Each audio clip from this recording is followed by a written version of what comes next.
اسم الندوة بيتكلم عن الطهي الصحي، وده مجالنا.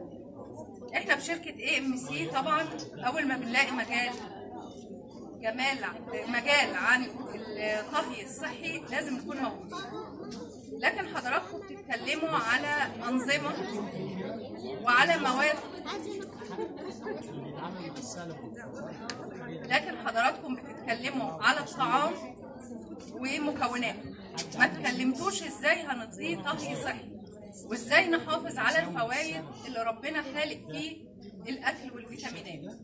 احنا عندنا في اي اواني بنطهي بيها الاكل اظن لازم بيوصل الغليان، صحيح الكلام ده؟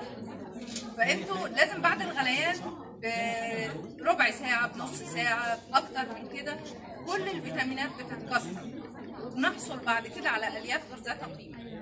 اواني AMC هنا قدرت تحل المعادله الصعبه ان انا طهي صحي وفي نفس الوقت احافظ على مكوناته بدون هدرجه الدهون اللي الاساتذه اتكلموا عليها. احنا حليناها بمنتهى السهوله عن طريق الطهي السريع. لو جينا اتكلمنا على الاواني ازاي بقدر اطهي، لان كل آنية عندي مكونه من 5 براءات اختراع. براءة اختراع السبيكة، انها سبيكة طبية بتتكون من بلاتين وتيتانيوم، ما بتنقلش الروايح، ما بتنقلش، بتحافظ على الفيتامينات، انتي بكتيريا، والقاعدة كمان بتحافظ لي على الحرارة. وعندي في الغطا في براءتين اختراع مهمين جدا، دول عمركم ما هتشوفوهم في اي اواني في العالم. من الداخل ده ترمومتر كده حساس بيقدر يقيس لي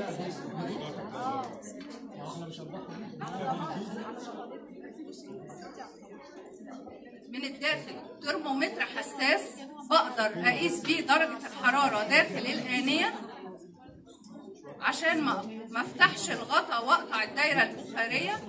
وهنا كمان عندي زي ما انتم شايفين سنسوسير مرقم ل 98 درجة مئوية. الغطا ده فيه براءات اختراع مهمة جدا، في برمجة علامة اللحمة اللي اقدر احمر حاجات بدون دهون، اقدر ادي صدمة للفراخ واللحمة، حاجات كتير قوي، استعد للشوي، استعد للقلي علشان ادي الصدمة الصحية واحافظ على الفيتامينات والاملاح المعدنية. بالاضافة ان عندي في الآنية هنا برمجة لل60 اللي هي بديل الميكروويف، اقدر اطهي واسخن الاكل سابق الطهي واحافظ على اكلي بكامل برضه فوائد. وفي كمان خانة التسخين او غير التسخين، في عندي التسوية على درجة علامة الجزرة، وكل ده علشان احافظ على فوائد اكلي. كمان في قطعة مهمة جدا جدا انها بتساعدني على القلي الصحي. ان الزيت عندنا في اي طاسة بيبقى شكلها ايه؟ تبقى الطاسة عندك شكلها ايه؟ ليه بقى؟ ليه؟ قولي لي انت ليه؟ بتقدري تحطي ايدك في طاسة الزيت؟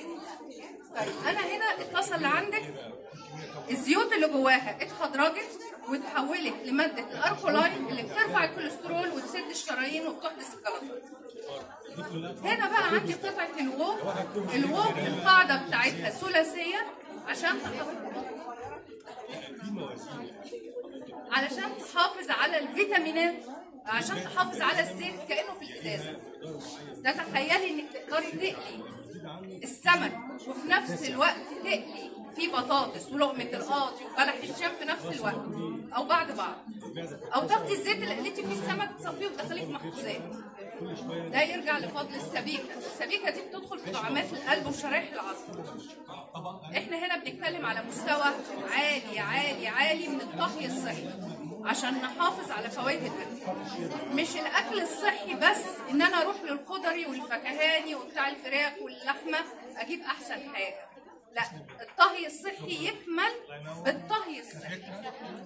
اكل اكل صحي من غير دهون او بدهون وانا هبقى حاصله على كل فوائد. فيتامين د اللي بيساعد على الحرق بتكسروه بالطهي الغلط. هنا انا بحافظ عليه. الكرنبيت اللي انتوا بتقلوه فبتسلقوه فبيضيع كل فوائده ومنها فيتامين د.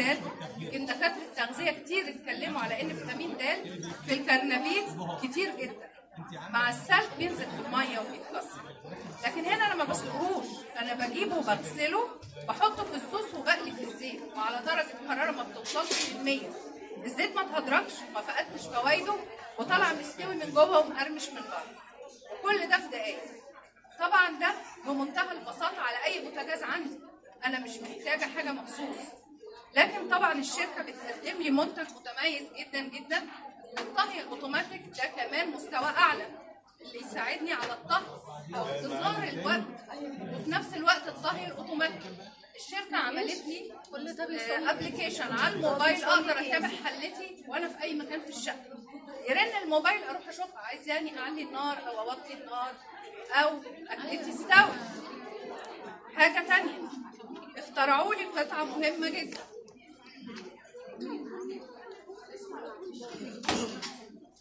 غطا السوفت لاين. كلكم عندكم الكوره بتسموها الدائره المستديره، صح كده؟ طيب هنا دي الدائره المستديره بتاعت السفريه، غطا السوفت لاين. احنا هنا بنغطي الآنية بتاعتي، بحول الحله لحله ضغط، بس مش زي حلل الضغط العاديه. حلل الضغط العاديه لو انت ما خدتيش بالك اعوذ بالله بتنفجري. هنا 4 صمامات امان ولوك زي لوك الغساله الفول اوتوماتيك. حلل الضغط العاديه ما بتقدريش تسلقي فيها بيض، تعملي خضار سوتيه، تعملي رز، تعملي مكرونه، لكن بتعملي الكوارع والحاجات العاديه. لا، هنا انا بعمل من اول سلق البيض والخضار السوتيه على 20 ثانيه، المكرونه الرز على 20 ثانيه، مش دقايق. لو كان في وقت وفي امكانيه انا كنت وريتكم الكلام ده عمل. عشان كده الشركه ليها افرع في الجمهوريه، فرعها اللي في اسكندريه في الورام. احنا بنقدم ده عمل، الناس اللي بيجوا بيحددوا معانا بيشرفونا، بنعمل الطهي ونوريه قدامهم ويبداوا يشوفوا التكنيك اوضح من كده. هنا الغطا ده فيه برمجتين، السوفت والتربو. يعني مثلا الكوارع بتعملوها في وقت قد ايه بما انكم شيفات وشاطرين؟ قد ايه؟ 3 ساعات؟ انا هنا بعملها في 20 دقيقه. عملناها فعلا 20 دقيقه وتطلع مستويه. لو عملتيها في 25 دقيقه هتطلعيها متقطعه من جمال. انا عملنا اللي معاك. طبعا احنا كشركه بافرعنا كلها في الجمهوريه، وطبعا في شحن داخل مصر وخارج مصر في اي مكان، يعني ما فيش حاجه بتقف قدامنا. بصي بس في منها مقاسات صح؟ في منها مقاسات؟ ايوه يا حبيبتي، في منها احنا حبينا هنا نوريكم. بصي هشرح لك دلوقتي، هنصور ولو كده هشرح لك تفاصيل. خلاص ونحافظ على الاكل لاننا بنحافظ على الفيتامينات والاملاح المعدنيه عن طريق التحكم في الوقت مع درجه الحراره. كمان عملوا لنا براءه اختراع مهمه جدا، الاوديو سير. الاوديو سير ده المايسترو بتاع الآنية. المايسترو ده هو اللي انا بركبه جوه الآنية، وهنا معانا الابلكيشن عن طريق الموبايل. يعني ومعاكم مراقب بصري، مراقب سمعي، مراقب عن طريق الابلكيشن. وده علشان اتحكم اكتر واكتر في درجه الحراره وبمنتهى السهوله، لان الموضوع عشان يبقى صحي لازم يبقى سهل كمان. وهنا قدرنا نوفر، يعني انا مجرد ما احط الاوديو واظبط البرنامج اللي انا كمستشاره في الشركه بقول لكم كل اكله بتاخد وقت قد ايه، وبيرن لك اذا كان بالناقص فتوطي النار او بالزائد بتزودي النار او 0 0 بيقول لك الاكل استوى. مجرد ما بينادي لي على الابلكيشن او على الموبايل بروح للبوتاجاز وبشوف اكلتي عايزه بينفذ من غير ما افتح الغطا. ما اقدرش اهتم قوي زي ما انت عندك في الحلقه وتشوف الاكل استوى ولا لا. تمام؟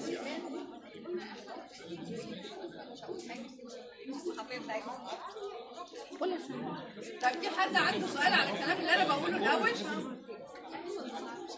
حد عنده سؤال؟ انا عن نفسي عندي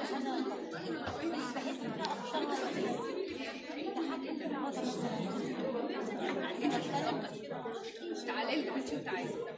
احنا عندنا المتابعه بعد عملناش ولا مره. ازاي بقى؟ لا ما انا في حاجه ايه؟